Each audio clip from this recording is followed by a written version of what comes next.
911.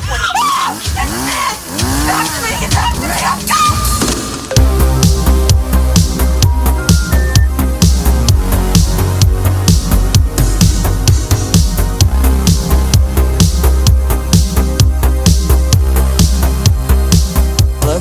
Mic check, check. Whoa, everybody. You know what time it is. You know what time it is. You know what time it is. It is Real Vile time with your big host, Mr. Germ T. Ripper. And of course, as always, my wonderful, beautiful co-host, the Prime Minister, the Sinister, Mr. Ruthless Chris. Say hey to the people, Chris. How about it, bitch? Beautiful co-host. How about it, bitch, indeed. And of course, well, where would we be without the Tower of the Hour, the Princess of Power, Killer, Kelli, like that one. Killer. Hey. That was She weak. says, hey. It was a weak hey. Hey.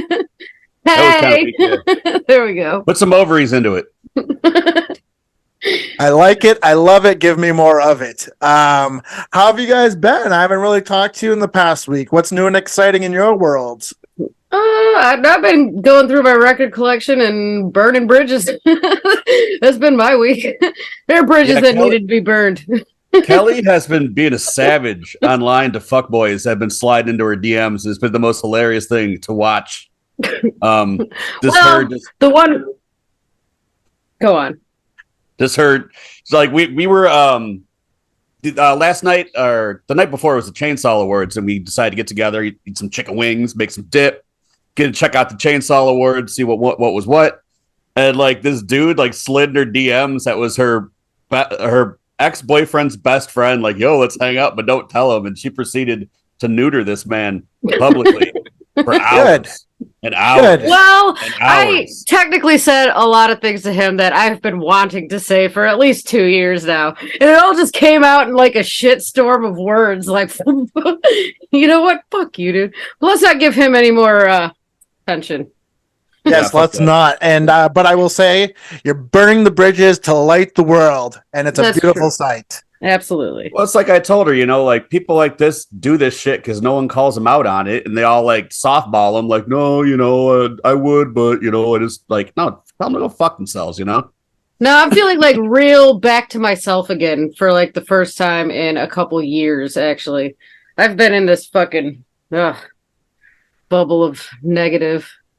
I feel I'm back. It's good to be back. You're back and blacker than ever. I love it. I like it. I love it. Give me more of it. How about you, Mr. Ruthless Chris? What's new and exciting in your world? We checked out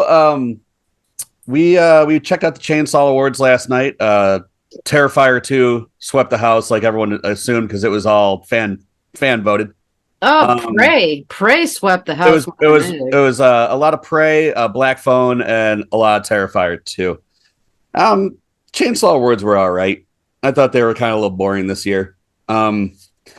Aside from that, we're really getting amped up for Chicago. By the time this drops, our new t-shirt design should be up for pre-order for Chicago. So keep an eye out for that through our socials.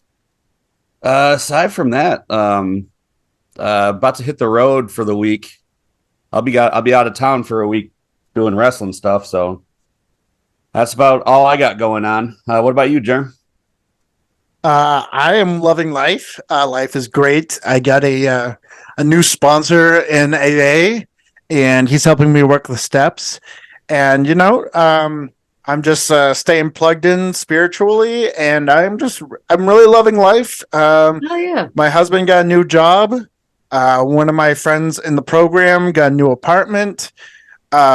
Just a lot of great things are happening, and when I see great things happening to great people, to people that I care for, it makes me happy. So I've been really happy all day.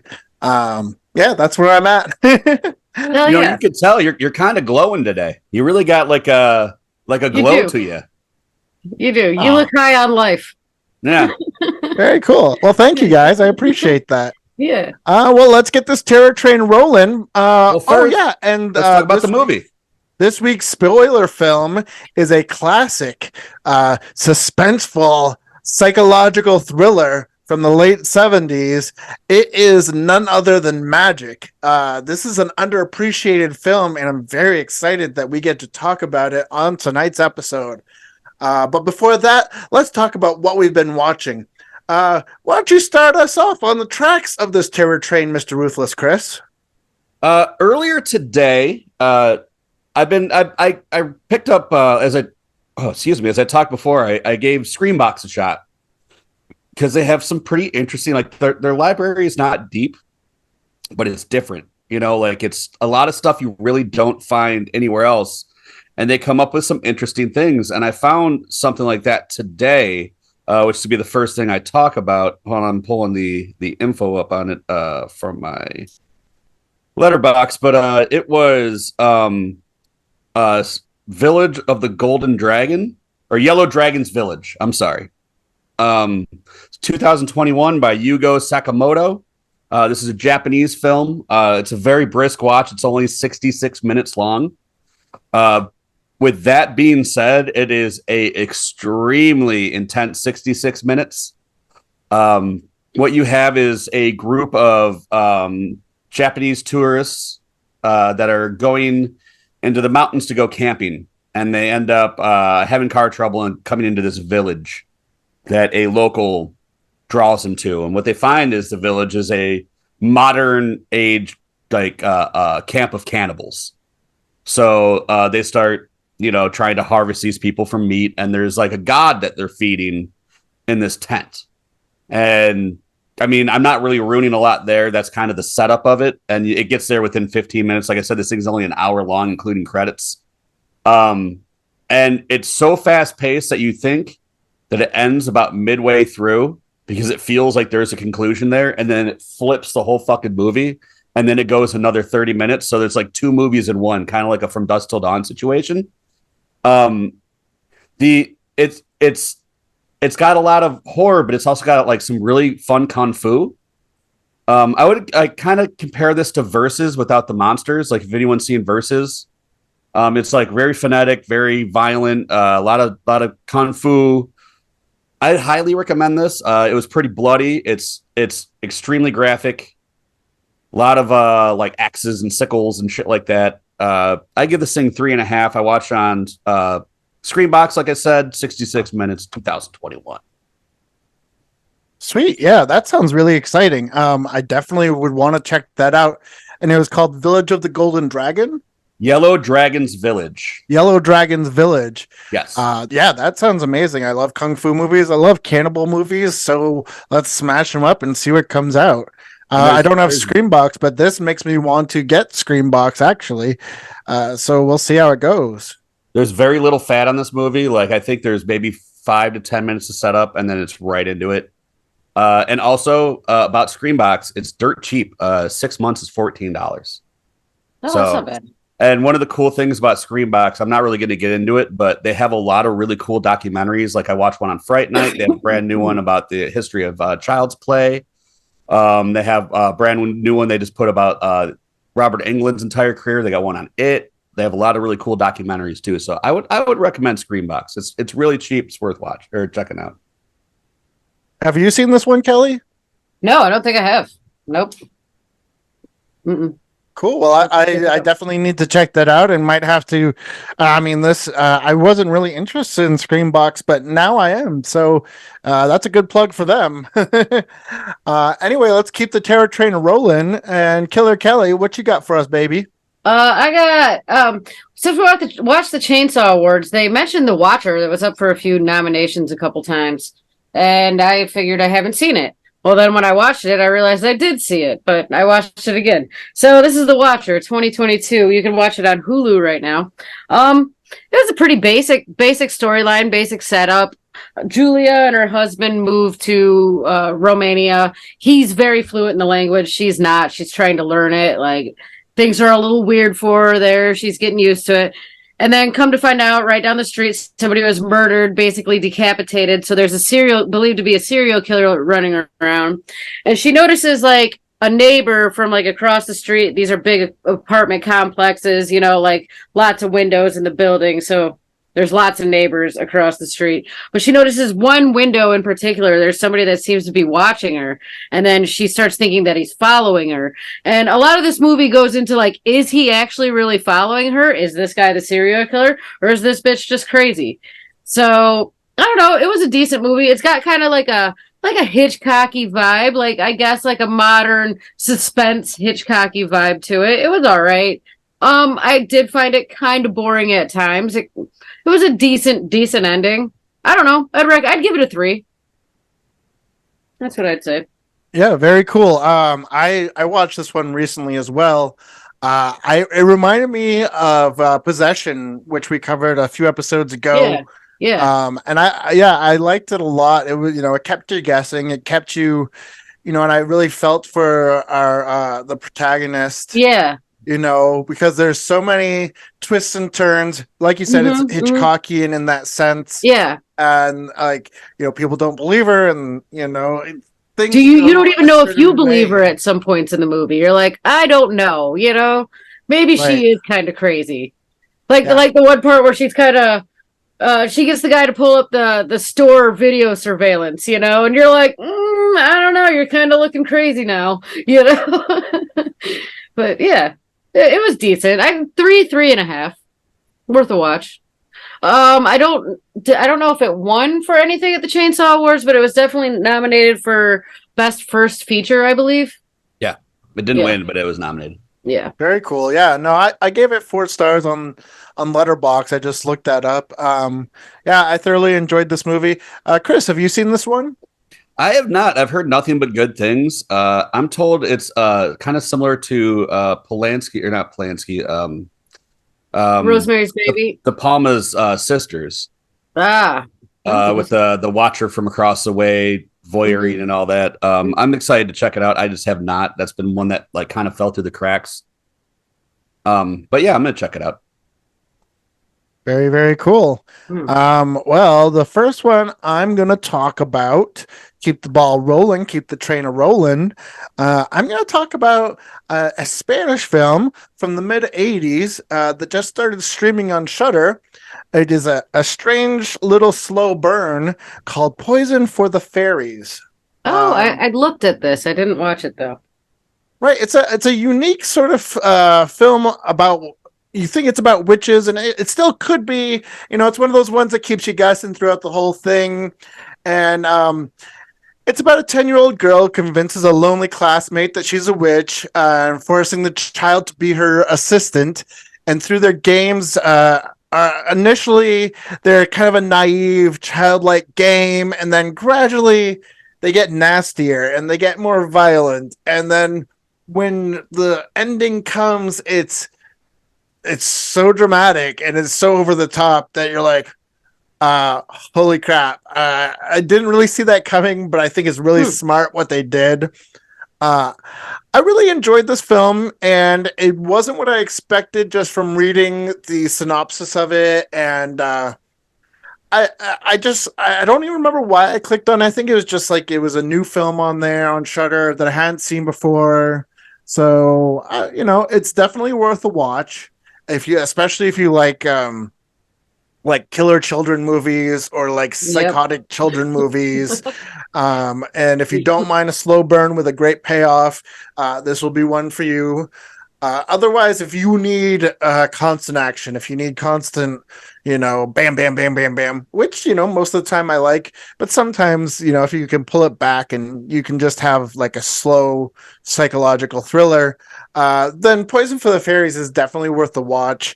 I gave it 3 stars because it's definitely not like the best film I've ever seen, but I did enjoy it and I'm glad I watched it.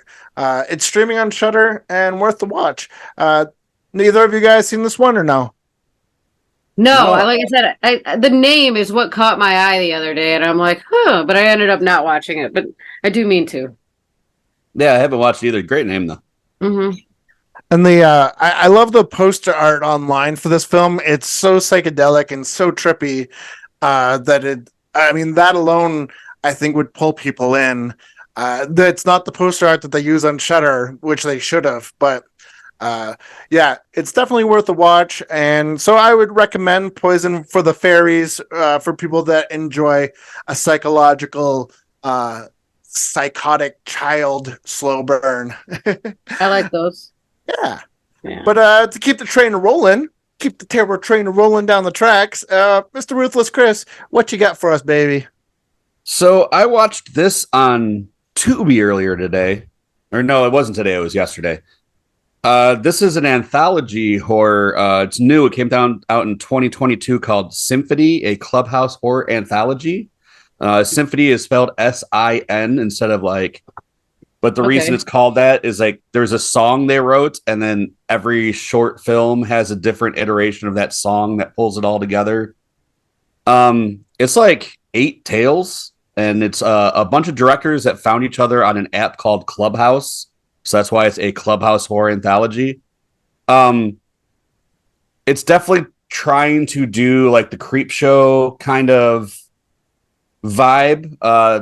All of them kind of have like a different lane they go into, but they all try to do that twist at the end. You know, that like Tales from the Crypt. You know, there's something clever underlined you didn't really see coming, kind of thing. It was kind of hit or miss on the quality of the ones. Like, I mean, they were all well made, but just like if they were great or not. It was definitely worth watching. Some of them I really enjoyed. There was definitely some promising people in there that should be given a shot to make a full length, because all these are also first time directors working together to make this one film. I did enjoy myself. I thought some of them could have been trimmed out. It was cool to hear how they used this like this symphony score that they kind of morphed per story. And at the end, during the credits, why they do the credits for each story, they switched to like what the song sounded like in each one, because sometimes it was like just faint and going through the background. Sometimes it was like prominent, so sometimes you couldn't really tell how it sounded from story to story. I liked it though. It wasn't anything that like, knocked my socks off. I'll probably never watch it again, but it is worth a watch. So I gave it 2.5. Yeah, that's Sinphony, a Clubhouse horror anthology 2022 on Tubi. Fair enough. That sounds like an interesting film, and I love the gimmick. I had downloaded the Clubhouse app because it was invite only. Yeah. And a friend of mine sent it to me, and I downloaded it. I checked it out like once or twice, and I'd never been on it since. But I think that is a really interesting way to make a film. They all met through this one app, and decided to have their vignettes linked through a song. That's definitely unique. Kelly, have you seen or heard about this film at all before now? No, I have not. Nice. This one out too. The other thing is that the surrounding story, and what I kind of think fell flat for me is like, how there's always that hold together story that goes in between all the stories and anthologies. At the very end, they tried to make it so where all the stories connected through this one scene. And then that really just kind of screwed the pooch for me. I love me like those sort of horror anthologies and creep shows and Tales from the Crypt and Tales from the Dark Side. And, that's my shit. That's my jam. It's not bad. And you could tell they weren't working on a lot of money, but what some of them did with the money they had was actually pretty fucking impressive. There was a couple in there where it was like, wow, this is really good. Hell yeah. And there was a couple other ones where I was just like, oh. But they're mostly like 10 minutes long, so. Fair enough. I think whenever there's like an anthology film where there's a lot of different directors and there's a lot of different ideas, you're gonna get those. There's some vignettes, some stories are great, and other ones not so much. But for 2.5 stars on Tubi, streaming for free, it's definitely. I think that's worth a watch. I'd check it out. Yeah. Killer Kelly, right. What you got for us, baby? The next one I watched is a new one that is on Shudder, Consecration. It's kind of like it's kind of an exorcism. You think it's a possession movie for sure. A girl's brother died. He was a priest over in Scotland, and there's some like real weird circumstances surrounding his death. Like, she doesn't think the church is telling her the truth, so she goes over to Scotland to investigate. And I don't know, this one was kind of slow for me. It didn't hold my attention as much. I'm a big fan of like possession movies. This came off more as like a mystery, like what's going on. There was a lot of like twists and turns. Um, she ends up uncovering some stuff about her past and like that's linked to her and her brother, some like child abuse that she went through that turned her where she is now. I don't really want to get too into this, but I wasn't for a possession movie and me like somebody that loves the fuck out of possession movies, even some of the bad ones, you know. But this one just didn't hit the mark. I think it focused more on being like a mystery, I guess, than like a horror movie aspect. I don't know. I gave it a 3 though. It's worth a watch. The acting was decent. It was all right. I don't really have a lot to say about it without like giving the story away on this one. But there was like good imagery. Like I said, it's okay. It's okay. Sweet. And what was it called? Consecration? Consecration. Yes. That makes a lot more sense. One thing oh, go on. I'm sorry. I was going to say, now I'm going to say concentration again. I can't help it. Consecration. Yeah, it's a very religious movie. It's lots of nuns, the priest, her not trusting the nuns, and then kind of like falling into like what the nuns tell her, like maybe they're right, you know, like this sort of thing. But it's directed by Christopher Smith, written and directed by Christopher Smith. And Chris, I thought you'd appreciate this. He did Triangle, which I know you're a big fan of. Triangle, Black Death, and Severance. This one all 3 of those movies rock hard. This one's Triangle right. is one of my favorites. Yeah, I know Triangle is one of your favorites. That's why I brought that up. But yeah. This one's all right. I'm a big fan of Black Death and Severance, so I definitely check that out. Have you seen Triangle? Thanks for talking about it there, Kelly. Yeah. It's on Hulu. Got Hulu. Shudder. This is on Shudder. Oh, yeah, Shudder. Like I'm messing up all over the place. Mm-hmm. It's okay, I look good. Have you ever seen Triangle, Germ? I don't believe I have. We should do an episode on Triangle. We should. That'd be a fun one to talk about. Is it streaming? I think it's on Tubi. If not, I'll just give you my copy because I think I have 2. Cool. Well, I always like free stuff. So I'm a big fan of presents. I got one coming for your birthday, buddy. What's that? I got something coming from you for your birthday. Ooh la la! I feel like a fancy Dan. A fancy Dan. Fancy Dan. Well, we're gonna keep this train rolling, keep the terror train on the tracks. And I don't know how I slipped into a southern accent real quick, but I'm going to talk about another mid-'80s film, but this one is much different in tone, and it's a lot of fun. And actually, our main film tonight kind of made me think of it, but in a totally different way. I had to watch it today.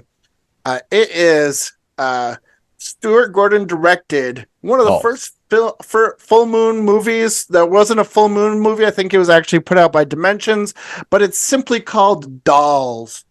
And it's such a fun movie. It is a fun movie. And like it has a strong gothic sense, like a Hammer film, but at the same time, you know, it's got a great sense of whimsy. You know what I mean? Mm-hmm. And I think that's a missing from a lot of horror movies, is having a sense of whimsy. And I really rewatching it today, I definitely appreciated it all that much more, because I think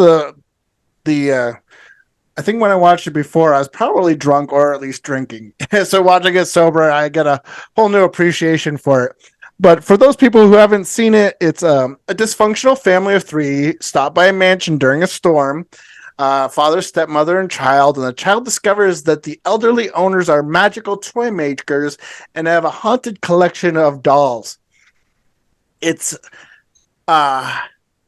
there's more people than just those like 5 people, but you know, there's also like the 2 British punk rock girls that look like Madonna clones, and there is the bachelor that just happens to pick them up on the road, and there's it's such a fun movie, and it's campy, but without being without being too wacky. I don't know how to put it. It's campy and whimsical, but then also gothic and chilling. It's directed by one of my favorite directors, Stuart Gordon. Rest in peace. And I just love everything Stuart Gordon has done or did, especially in the early days. He did Reanimator and From Beyond, and The Pit and the Pendulum. It's brilliant. Most of his movies were based on H.P. Lovecraft stories or Edgar Allan Poe stories. This is one of the more original stories that wasn't based on like an old author. But then, I don't want to give away the ending, but I think that's where like the whimsy comes in, or like the really heartfelt twist at the end. It's brilliant. And I loved rewatching this movie. It made me happy, and I do love being happy. So it's streaming on Tubi, and I gave it 4 stars. I also wanted to mention, it stars Guy Rolfe. Not really a common name, but if you are familiar with the Full Moon canon of films, he played Andre Toulon in most, if not all, the Puppet Master films. Which was great, and it's just such a fun movie. Have you guys seen Dolls? Yeah, a long time ago. Yeah, I've seen this quite a few times, actually. This is a fun one. I agree with you. I'd probably give it 3.5, 4 myself, I am a big fan of Stuart Gordon. He makes my style of film, practical effects, a lot of monsters, over the top, fun characters. From Beyond's actually one of my favorite movies. I have an original From Beyond poster from back in the day. I truly love that movie. And I have a Reanimator full back piece. You may not know that about me. My whole back is Reanimator. So I love Stuart Gordon. This one is one of his more fun ones. Like, it's still like horror, but like when it gets down to it, it's really fun in its execution. And there's a lot of heart to it. So I really like this. I gave it 3.5, 4. Definitely recommend it. It's been a while since I watched it. I'm going to have to revisit it soon. Yeah. Same. It has been quite a few years since I've watched this one, but I would like to revisit it now that you've just stirred that back up, stirred that pot. I just remember, like, when I was a kid, like the cover art on the VHS tape really did nothing for me. It wasn't until Scream Factory came out with the special edition Blu-ray and it was on sale that I was like, screw it, I'll pull the trigger, I'll get this movie. And I loved it. It's so fun and whimsical, and nothing that you really expect from that weird gothic cover art. But anyways, 4 stars, highly recommended. Definitely got to watch Dolls if you've never seen it and you like something on the lighter side that'll make you smile at the end of the film. I think we got one more round before we go to Spoiler Town. So, Big Dog, Mr. Ruthless Chris, what you got to say? So I know Kelli has already touched on this one, but I watched it as well, and I enjoyed it a lot, and I really would like to speak about it as well. And this is a brand new film called All Eyes. Yeah. It's 2022 by Todd Greenlee. Yeah, I like this. I didn't know Todd Greenlee had also made another movie I had seen previously called House with the View of the Monster, which is a really cool indie flick if you've never seen it. I watched that one too. That was pretty cool too.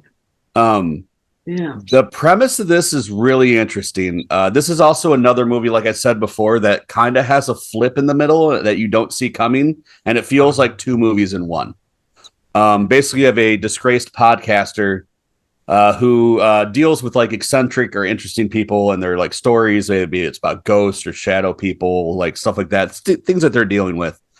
And something goes wrong on the air that like kind of ostracizes him. He gets fired, and he has all these letters from people that have written into him, like, I want you to investigate this, or I want you to talk to you about this. And there was one that's from this hillbilly, and he's like, hey, my wife used to listen to your show. I think you suck ass, but she liked you. There's a monster living in my woods. Here's a check for 25 grand. I'll sign it if you come out here and watch me kill this fucking thing. So he needs money. He got fired. It's basically him and this old man that is crotchety, and drunk. The old man's great. Yeah. Like really hard to deal with. And a lot of it's just them, two guys in a lawn chair staring at woods. But where it goes after that, there's like government conspiracy stuff, there's monster stuff, there's trap stuff, there's all kinds of crazy wild shit that you really don't see coming, and it gets out of nowhere kind of funny for a while. Like it does funny out of nowhere, and it works. This one really surprised me because you could tell that it had a scrappy budget. You know, I think there's only like 5 actors in the whole thing, and 2 of them in most of it. But the other 2 actors, I think you only see a couple times. You hear their voices on a phone, so it's mostly 2 people.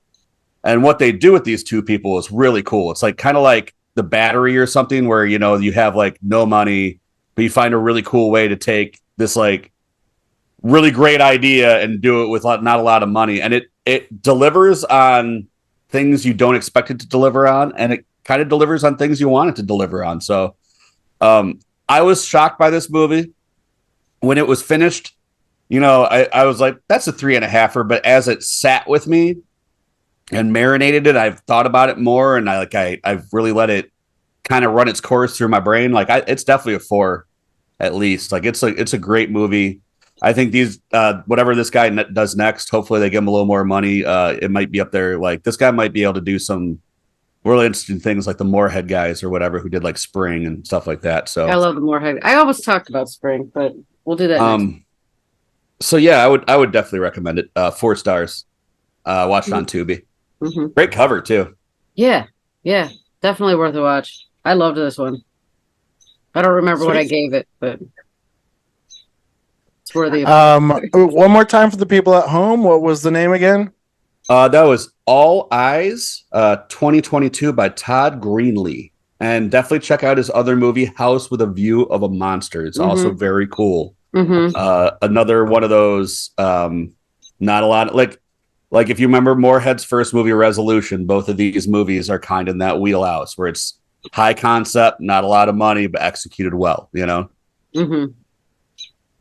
Very, very cool. Well, I think I'm the only one out of the threesome here that has not seen this film, so I need to check it out.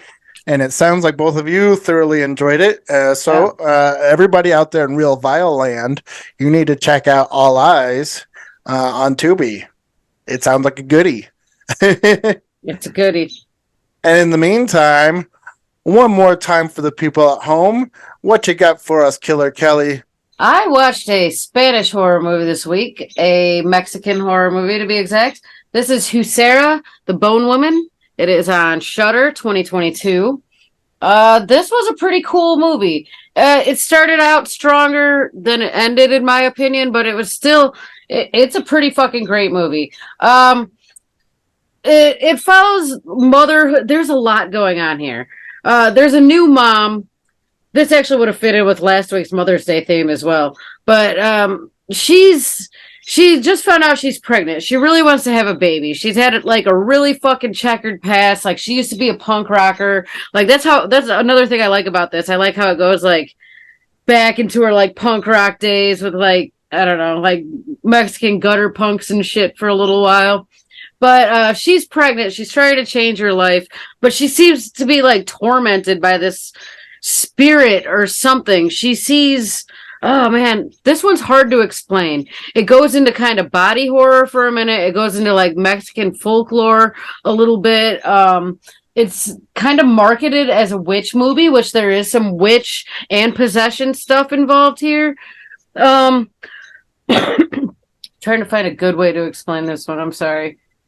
But yeah, she like seems to be tormented by this thing, and she doesn't know if it's after her baby, if it's inside of her.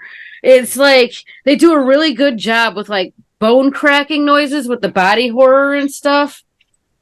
The problem with this one, like it started out real strong. It was and then it just kind of turned into a slow burn. Like I didn't expect it to go into a slow burn from the way that it started. And there's a really cool like exorcism scene at the end that's really artsy that I've never really seen anything like it before. I don't know, man. I'd give this one a 3.5, 4. I know that wasn't the best description of it, but I'm trying to figure out a way to explain it. because there is So, a lot baby, going on. I think you did a great job. I think you did a fantastic job. This is definitely one that I've been meaning to check out. It's got everything about it sounds very interesting, and the way you talked about it, it makes me want to see it even more. Especially since you gave it like 3.5, 4 stars. Yeah. Chris, have you seen this one? I haven't, but I will say this.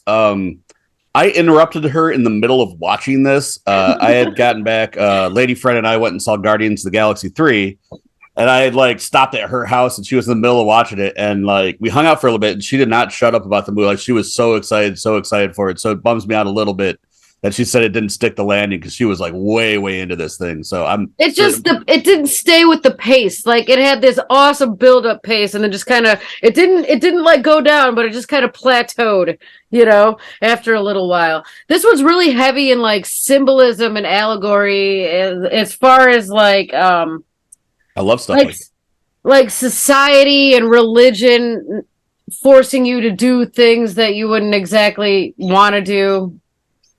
Yeah, that's the best I can say that.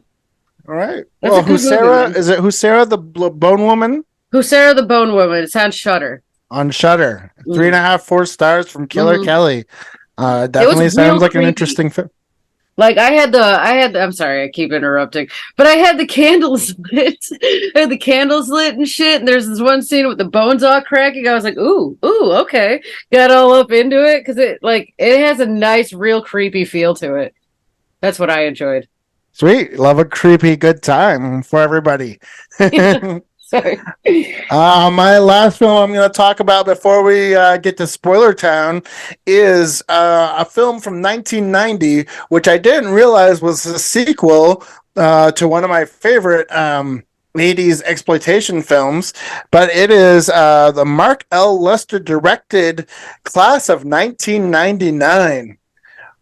Ooh la la, c'est la vie. I did not know what I was getting in for because I'd never seen this film. I'm sure it was one of those ones that I skipped a million times because I was just like, this looks horrible. It was not. It was completely enjoyable. It was a very enjoyable film. Great exploitation, great action, horror, sci-fi, genre film. And, the cast is amazing. But for anybody not familiar with this film, it's 3 ex-military robots. They're reprogrammed as teachers and secretly placed in a school where most of the students are part of organized street gangs. They begin to respond violently to unruly students, and their military training starts to take over. It's a bloody, gory, campy, silly, good time with, Malcolm McDowell, Stacy Keach. The cast just goes on and on. And, like, you're looking at some of the folks and you're like, oh, wow, that's so-and-so from Crybaby, or that's so-and-so from Nightmare on Elm Street 3, and so besides like Pam Grier, there's also a lot of like cool character actors you're going to recognize from other 80s and 90s films. And then, it's bloody and gory and over the top. And if you know anything about like street gangs or anything, you're like, okay, that's kind of goofy. And, especially like it's filmed in 1990 and it's supposed to take place in 1999. But instead of like going with what street gangs actually look like, they decided to go like a total punksploitation route with like mohawks and skinny jeans. Well, not skinny jeans, what you would call stretch jeans back then. I worked in retail for years, and so I could pick out that like whoever styled these people, and it might have even been the lip service themselves, but the brand lip service, all the punks or all the gangs are dressed in lip service clothing, and they've got like makeup on that it looks like it's from the early 80s, but it's supposed to be class of 1999. I thoroughly enjoyed this one. I thought it was a lot of fun. I bought it just because it was a Vestron title, and it was on sale from diabolicdvd.com. And I'm glad I did because it was a fun watch, and I didn't even realize that it was a a sequel of sorts to Lester's film Class of 1984, which I'm a huge fan of, which I think more accurately depicts the violence in schools and the violence at the time. But regardless, I can't not recommend Class of 1999. I'm not sure if it's streaming anywhere. I watched it on Blu-ray, but it seems like the type of title that should be. I'm not seeing it pop up anywhere. It says Plex, Roku, and Tubi. Oh shit! It looks like it's streaming everywhere then. But yeah, amazing cast, amazing director, campy, silly, over-the-top violence. Definitely worth a watch. I gave it 3.5 stars. Have you guys seen Class of 1999? I didn't think it was the movie you were talking about. Now that I'm like looking at it right here, I don't think I have. I really want to though. Futuristic punk rockers from 1990, but meant to be in 1999. Say no more. I have watched this movie dozens of times. One thing I always love, / loathe, but I love like the best way is the depiction of like punks in the 80s and 90s, like by people who don't understand punk rock culture. So you got that mixed with like some great creature effects and splatter and goo. Like this thing is so far up my alley. It's like nobody's business. I live for fucking movies like this. The sequel's good too. There's a Class of 1999 Part 2. And the 1984 is great too. Just doesn't have any robots. So love them all. This one I would definitely give 4 stars. And I love how each robot had like a distinctive weapon. Like one of them had like a rocket launcher arm, one of them had a blowtorch arm. And one of them just like it was a crazy sort of mechanical claw, and a drill that came out of the middle. It's definitely a wacky movie. And I'm if you like hardware, watched it. What's that? If you like hardware and you like Running Man, it's like those two movies in a school. Absolutely. And now for our feature presentation. But choo choo. Next up is Spoiler Town, ladies and gentlemen of Real Vile Land. So if you haven't watched our feature film 1978's Magic, you might want to press play and return to this later. But those of you who have and want to hear us talk about this masterpiece, keep listening, because now it's time to talk about, like I just said, I'm going to repeat myself, the amazing, the incredible 1978 classic starring Sir Anthony Hopkins. Burgess Meredith? Magic. Burgess Meredith? Burgess Meredith. Yes, Burgess Meredith, Ed Lauder, and Margaret. The cast is amazing. Yeah. For those of you who are not familiar with this film, which, I will honestly say it was probably maybe 15 years ago I first watched it. It's a ventriloquist is at the mercy of his vicious dummy while he tries to renew a romance with his high school sweetheart. Yeah, that is a very vague description of the plot of this film. Chris, you look like you want to say something, so I'm going to give you the mic. Go for it, baby. Before we get into this, I have to say that this movie, before I ever saw it, gave me nightmares as a child, because there was a very creepy ad they used to play during the day for it.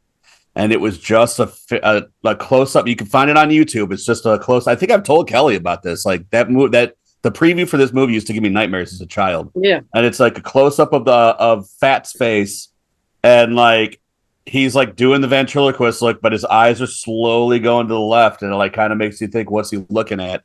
And it's just like, I don't know, the whole vibe of it was creepy. And they play it during like cartoons and like shit they wouldn't supposed to play it. So like that shit like kind of fucked me up as a kid. Before we get into it, I want to say like I think maybe some of the heaviness of this movie, or like the dread of this movie, also came like from a deep rooted part of my childhood too, because that face was embedded in me very young.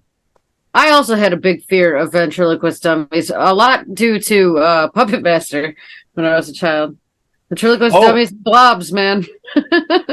Because of this movie, so I was going to stay the night. I had to sleep over. You know, as a kid, we were going to go play Sega Genesis. Sonic the Hedgehog just came out, and the room they were going to put me in had a ventriloquist dummy in it.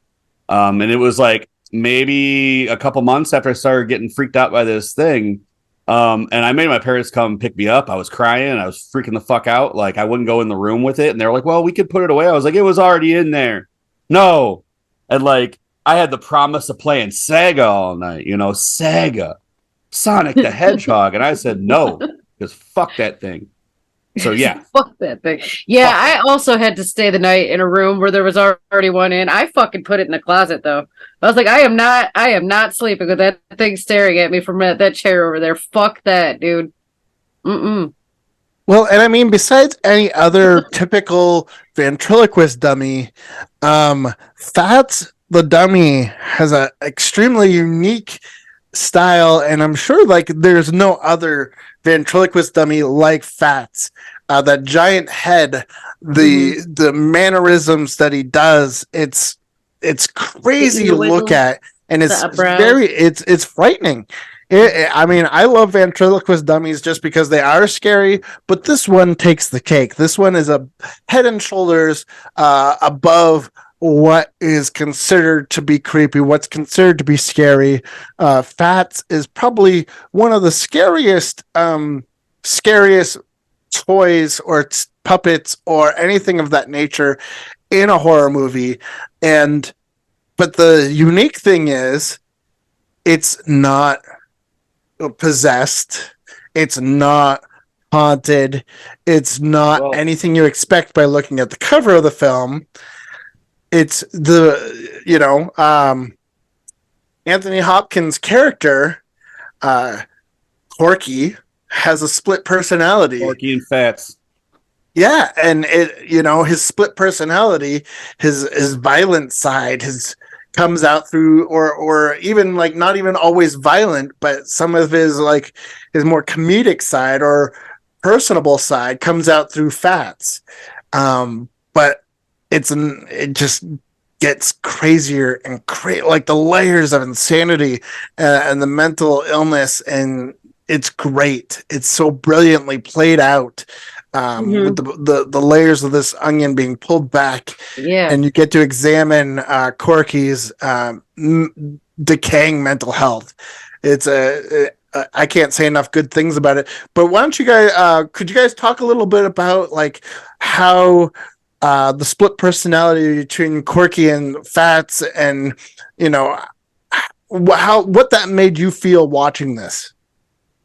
Well, for one, they don't make it clear for a while, which is one of the things I love about it. If Fats is up to something or not, this is pre-Child's Play. But when I first saw it was post-Child's Play, like that's when I went into it. I think I first saw it. I think I was in high school. I thought I was going to see, doll running around, knife, and they kind of hint at it a little bit. They're like, that could have happened, like especially when the dude gets stabbed and you like see the doll, like Fats is laying on him with the knife, but they really do play with your head a little bit. It's like, is it in his mind? Is it the doll? Is it in his mind? Is it the doll? What's going on?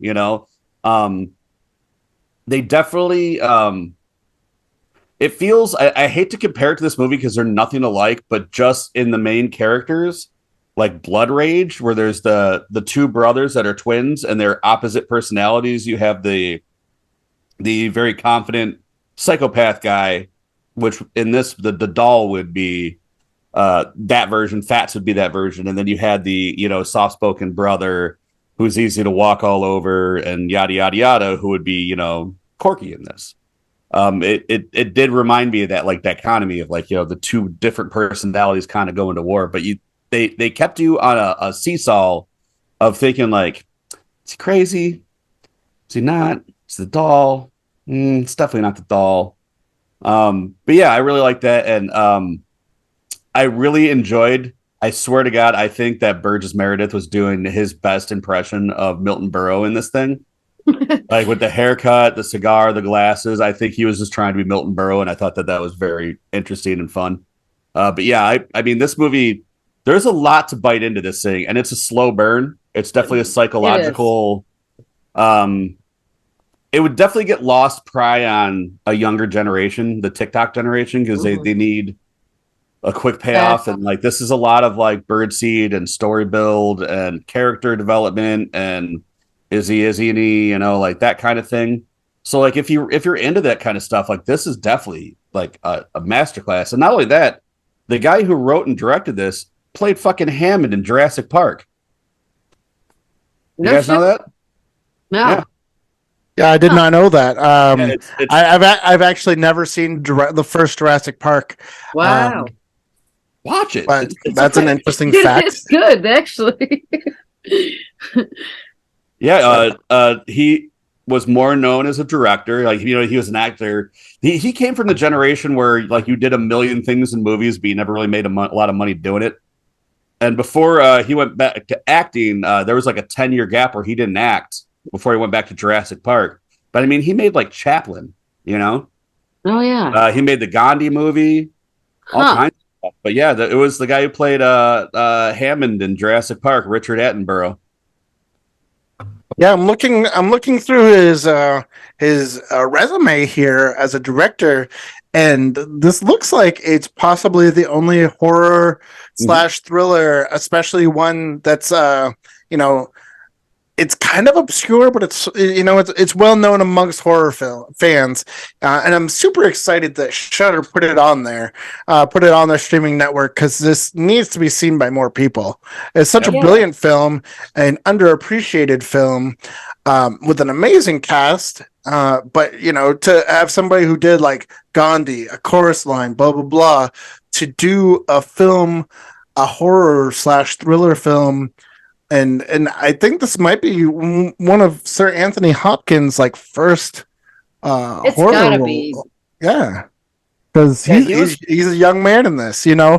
And coming from a background where I did a few years working the stand-up comedy, and seeing him going into bars and, you know, developing his craft, working open mics, and then having people notice him, and just like, once he introduced a comedic element to his magic routine that he took off, I really popped, like, being able to see that again. I thought that was a really smart twist. But then, you know, once they say, "Oh, you're gonna get a special on TV. You might get a series out of this, but you got to take a health screening," and he gets like terrified of the psychological part of it, and then bolts and tries to, you know, catch up with his high school sweetheart, or not even the sweetheart, just the woman he had a crush on, Peggy Ann Snow, played by the amazing Anne Margaret.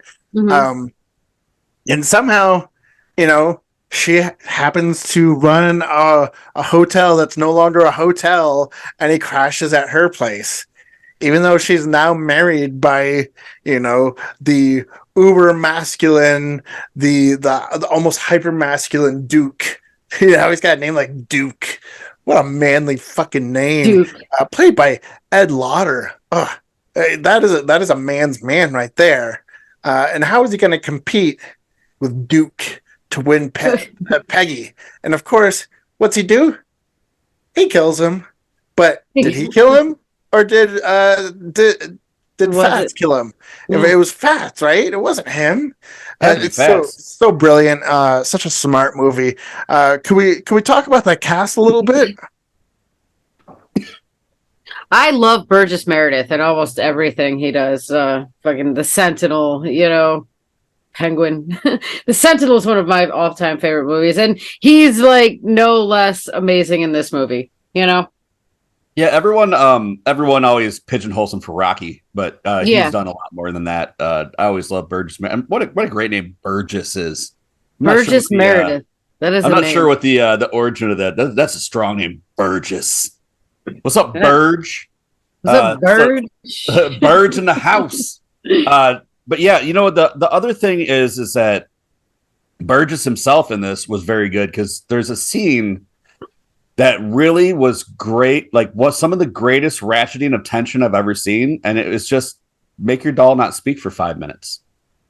Yes, I was gonna say something about that scene, and like that was such an intense. It makes scene. you like, yeah. I mean, that is such a pot of boiling water in the middle of this movie that really ratcheted up the tension, and like that was such a good scene just between him and Anthony Hopkins. It's just two guys on a couch waiting for time to go by.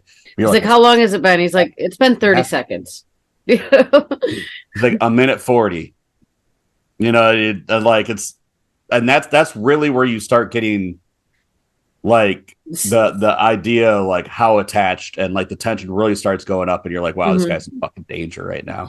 Yeah, he makes it 2:40 in, and he's like, I don't think I can do it.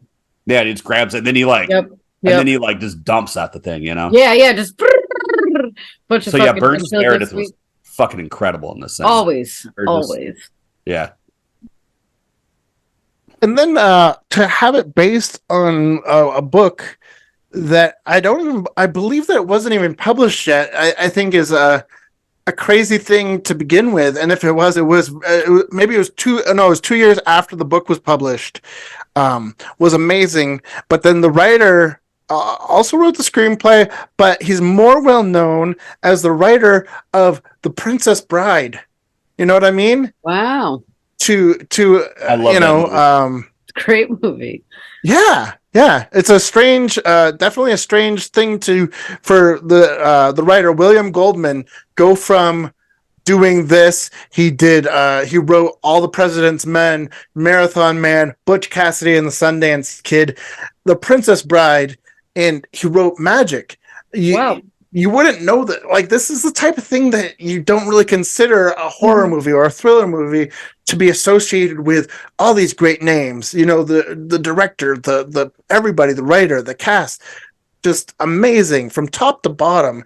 And then to be such a psychological breakdown of somebody dealing with like a schizoaffective disorder, I think is brilliant. But then I forgot how bleak this movie is, and like how bleak the ending is. And I wasn't expecting it because I haven't watched it in so long. If you're not expecting that bleak ending that's coming, it punches you in the face. It punches you hard, especially if you're somebody who deals with depression. You know, this is definitely a heavy movie. Yeah, not really a happy ending. Yeah. So, this is Spoiler Town. How do you guys feel about that ending, that bleak, heavy ending? I felt bad for Anne Margaret, for the girl, man.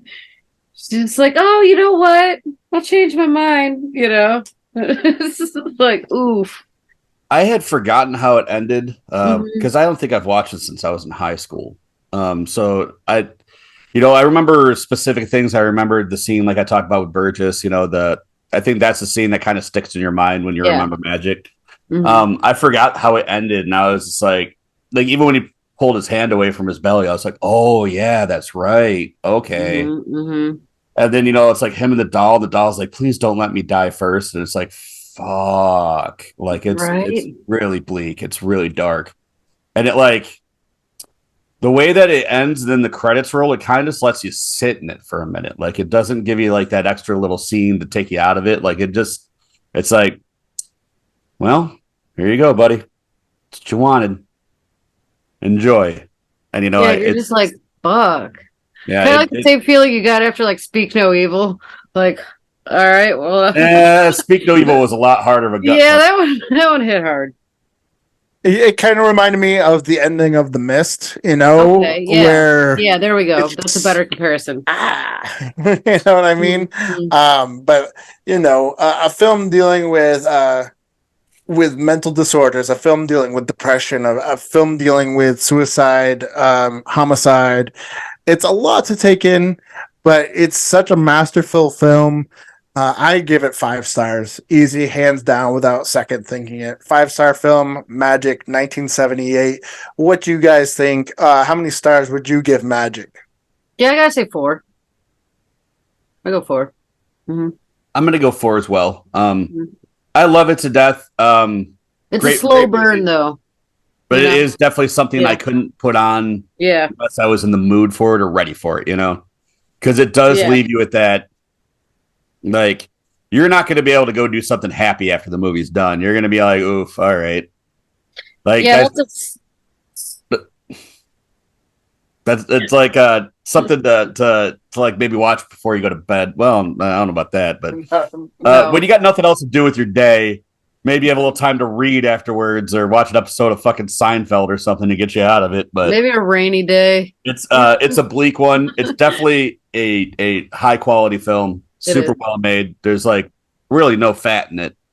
But it is a slow burn. I do feel the younger generation probably would hate it just because they expect you to pay attention so much. There's so much character building. A lot of it's character development and relationships and stuff like that.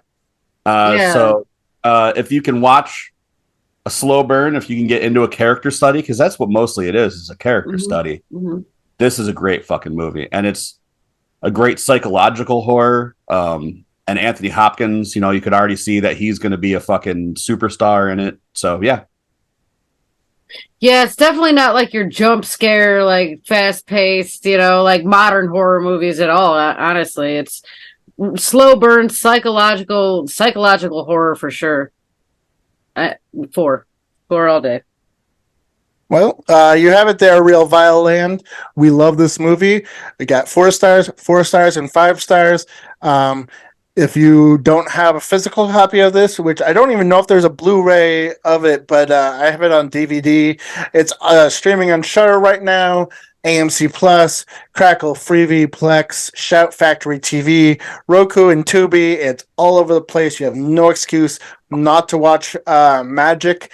It's a brilliant late 70s film that you need to watch if you're a horror fan.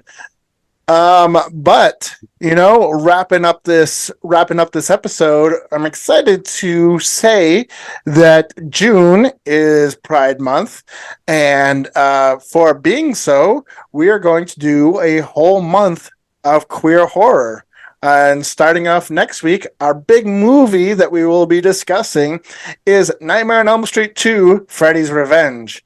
I'm very excited to dig into this one with you guys because it's one of those ones that I think when everybody watched it originally, they're kind of like, oh, this sucks. And then when they go back to it 20, 30 years later, they're like, holy shit, this is so smart. Anyway, so not to get into it too deeply, I'm excited to get June going. We got lots of great things coming up, but next week we're talking about Nightmare on Elm Street 2: Freddy's Revenge. Any last words for the people out there in Real Vile Land, guys? Keep it sleazy, keep it greasy. Easy sleaze. Easy sleaze, you know what we're talking about. All right, everybody. This year, main Ripper behind the motherfucking trigger, Mr. Germ T. Ripper, saying, keep it creepy, keep it spooky, God bless America, and send nudes. Ow! Hey, all you cats and kittens, all you ladies and lady killers out there in Real Vile Land. This is your old pal, Mr. Germ T. Ripper, saying, keep it spooky, keep it creepy, keep it real vile forever. And don't forget, like, subscribe, and share all our content. Ow!